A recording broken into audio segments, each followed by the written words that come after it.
So let's talk about definition of recession. Okay.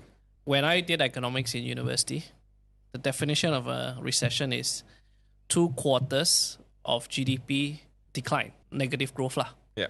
Okay. Somewhere along the way, US has decided to change their definition of recession. So if you Google when was the last recession the US had, you're going to find 87. Most recently was 2008, then COVID, right? Yeah.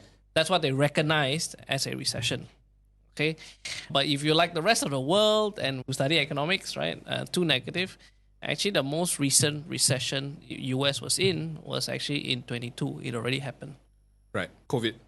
No, post-COVID. Post-COVID. Yeah. So they had 2 quarters of negative growth. But they define it as how many quarters now? They don't define it as any quarters anymore. They say, we look at jobs data and we look at unemployment benefits. We look at some outputs. We look at it. Then we define whether it's a recession or not. Okay, so basically means that they can define whatever they want. Pretty much. But the rest of the world? 2 quarters of negative GDP. Are we likely to see that anywhere right now? Modern times, 8 months, 12 months is a common thing for recession.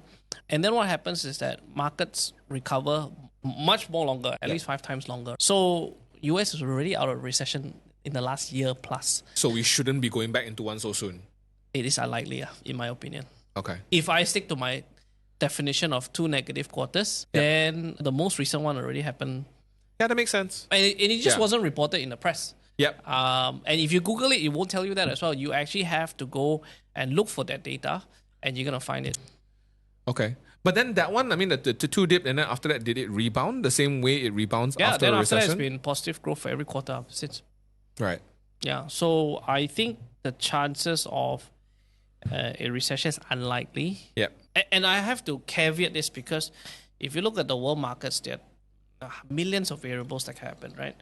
It's very hard to predict these recessions as to exactly what is the point, right? Hey guys, thank you so much for watching Borak Bursa. If you enjoyed what you saw, check out full episodes in our link in bio.